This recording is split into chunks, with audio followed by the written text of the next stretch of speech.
कि यादवों को भड़काने की कोशिश की जा रही है। जैसे सांड को भड़काने के लिए लाल कपड़े का इस्तेमाल किया जाता है, ये बहुत कॉमन बात है। जब भी दो सांडों को लड़ाया जाता है तो लाल कपड़ा दिखाया जाता है, तो हो सकता है कि हरा कपड़ा भी किसी को भड़काने की कोशिश। पप्पू यादव ने इस पर काफ़ी कुछ खुलासा किया है। कहा है कि खास करके हरा गमछा सिंबॉलिक है, हरा गमछा नहीं है, इसके द्वारा यादवों को टारगेट किया जा रहा है। ये तो भाई कैसी विडम्बना है। आप चीफ मिनिस्टर हैं, इससे तो बेहतर बंगाल में शुभेंदु अधिकारी, वहाँ जय श्री राम का नारा लगाया जा रहा था, तो जय श्री राम का नारा पर उन्होंने से उनको क्या दिक्कत है, क्या एलर्जी है, ये समझ में नहीं आता। एक लिटरेचर उनको चाहिए था कि लोगों के बीच में बंटवा देना, ताकि हम भी, जैसे कोरोना डिजीज आया, लोगों ने एक बहस करवाया, जस्टिफिकेशन किया कि भाई आपको मास्क लगाना है, इंजेक्शन लेना है, तो समझ में आया कि चलिए एक लंबा डिस्कशन चला। इनको हरा गमछा किसी को प्रिय। नमस्कार, मैं पवन कुमार और आप लोग देख रहे हैं अपना न्यूज। अभी जो हमारे साथ जो है डॉक्टर अखिलेश सर जी हैं और बातचीत करने वाला है जिस तरीके के जो है बिहार के मुख्यमंत्री सम्राट चौधरी जो है हरा गमछा को लेकर जो है काफ़ी जो है विवाद कर दिए हैं, जिसे तरह तरह के जो लोग हैं समाज में जो है सोशल मीडिया पर पोस्ट कर रहे हैं कि जो हरा गमछा है, हरा गमछा का पावर देखेगा। आखिर जो है हरा गमछा से लेकर इतना विवाद क्यों हो रहा है, इस पर चर्चा करते हैं। बहुत बहुत स्वागत है अपने न्यूज़ की तरफ से। थैंक यू आपको भी और आपके दर्शकों को भी। और ये तो बड़ा मौजूद है इशू, ये मुझको समझ में नहीं आता, पता नहीं और कितने लोगों को समझ में आ रहा है या क्या, किस रूप में ले रहे हैं हमारे मुख्यमंत्री। हरा गमछा से उनको क्या दिक्कत है, क्या एलर्जी है, ये समझ में नहीं आता। एक लिटरेचर उनको चाहिए था कि लोगों के बीच में बंटवा देना, ताकि हम भी, जैसे कोरोना डिजीज आया, लोगों ने एक बहस करवाया, जस्टिफिकेशन किया कि भाई आपको मास्क लगाना है, इंजेक्शन लेना है, तो समझ में आया कि चलिए एक लंबा डिस्कशन चला। इनको हरा गमछा किसी को प्रिय क्यों नहीं है, हमारी चॉइस है, हम हरा भी ले सकते हैं, कोई लाल भी ले सकता है। मार्केट में जा रहा है, किसी का रुमाल छूट गया तो वो पीला भी ले सकता है। तो इनको क्या एलर्जी है, पहले तो इसको स्पष्ट करना चाहिए। ये किसी को समझ में नहीं आता। दूसरे लोगों ने पता नहीं अंदर से वो समझ रहे होंगे, पॉलिटिक्स करने वाले लोग समझते हैं। पप्पू यादव ने इस पर काफ़ी कुछ खुलासा किया है। कहा है कि खास करके हरा गमछा सिंबॉलिक है, हरा गमछा नहीं है, इसके द्वारा यादवों को टारगेट किया जा रहा है। ये तो भाई कैसी विडम्बना है। आप चीफ मिनिस्टर हैं, इससे तो बेहतर बंगाल में शुभेंदु अधिकारी, वहाँ जय श्री राम का नारा लगाया जा रहा था, तो जय श्री राम का नारा पर उन्होंने रोक लगा दिया और कहा कि नहीं, ये आपका व्यक्तिगत मसला है, मैं तो सबका चीफ मिनिस्टर हूँ, पूरे लोगों का, जो जिनका जय श्री राम हैं भी और नहीं भी हैं, उन सब लोगों का मैं चीफ मिनिस्टर हूँ। वैसे ही ये हमारे सम्राट चौधरी जी, ये हरा कोई रखता हो, कोई ब्लैक सैफरन पहनता हो, कोई भगवा पहनता हो, ये सबके चीफ मिनिस्टर हैं भाई। एक और बात बता, अब तो एआई पर सवाल उठ रहे हैं कि अब एआई खुद पहचानने की कौन हरा गमछा वाला है। अब जब आदमी ही नहीं पहचान पा रहा है या क्यों पहचान रहा है, तो एआई तो एक षड्यंत्र है, एक मशीन है।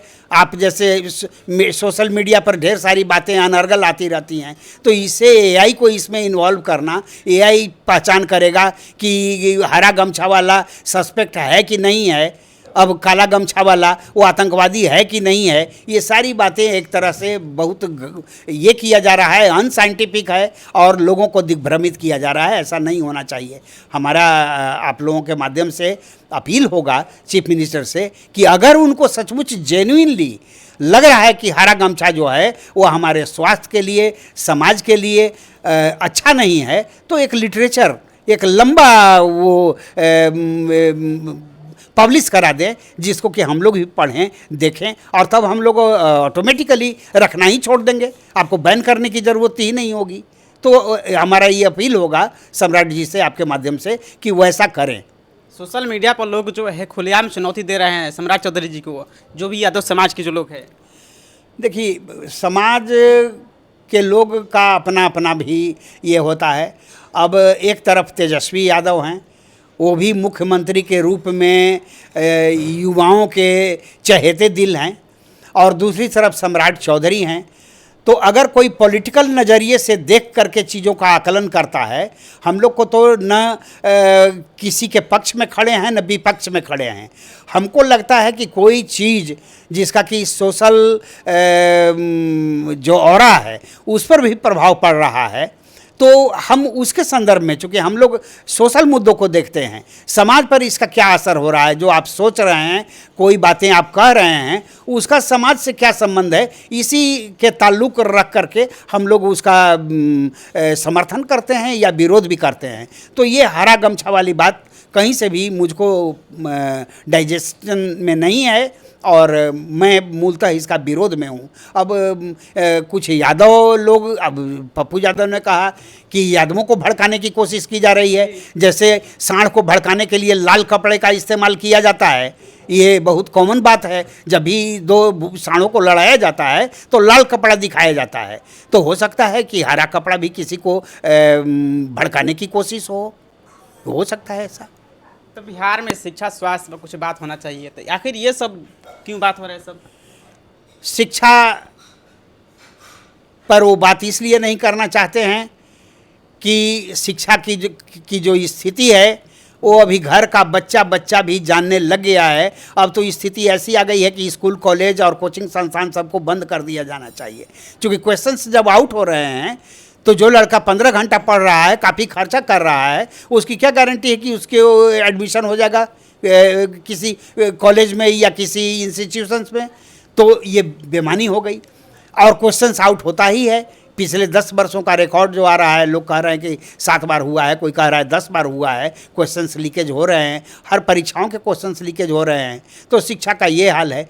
इसी के संदर्भ में देखिए सरकारी स्कूलों की क्या स्थिति है कि मैं तो शिक्षक रहा हूँ, पिछले 30-40 वर्षों से मैं देख रहा हूँ कि अगर सरकारी स्कूलों की स्थिति अच्छी होती तो इतने प्राइवेट स्कूल्स जो नीतीश जी के रेजिम में खुल गए हैं और हर मोहल्ले गली में वो प्राइवेट स्कूल चल रहा है, सरकारी स्कूलों में कोई जाना नहीं चाहता है। उसी तरह से स्वास्थ्य का ले लीजिए, हर सरकारी हॉस्पिटल्स में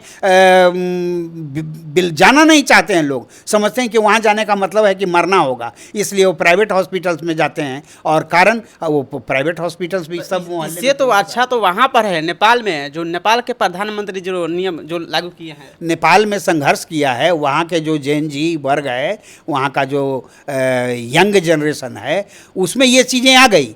अपने यहाँ यंग जनरेशन जो है, चूँकि बिहार एक बड़ा ही पिछड़ा हुआ आर्थिक दृष्टि से मुल्क है, यहाँ हर घर का बच्चा पढ़ लिख करके, उसका माँ बाप भी चाहता है कि ज़मीन थोड़ी है उसको बेच करके भी हम बच्चे को पढ़ा दें। वो ये नहीं जानता है कि पढ़ करके भी बच्चा हमारा कारगर होगा या नहीं होगा, क्योंकि यहाँ पूरा सिस्टम जो है वो कलेप्स कर गया है, अंदर से कुछ है नहीं। इसलिए यहाँ हेल्थ सेक्टर हो या एडुकेशन सेक्टर हो या फिर एडमिनिस्ट्रेशन देख लीजिए, यहाँ कहीं कोई दम नहीं रह गया है। इसलिए बड़ा मुश्किल है यहाँ कुछ भी कर पाना। पढ़ने के लिए पढ़ते हैं लड़के, उनको ये विश्वास है कि शायद हमारा कुछ भविष्य सुधरेगा, लेकिन ऐसी आशा लगती नहीं है।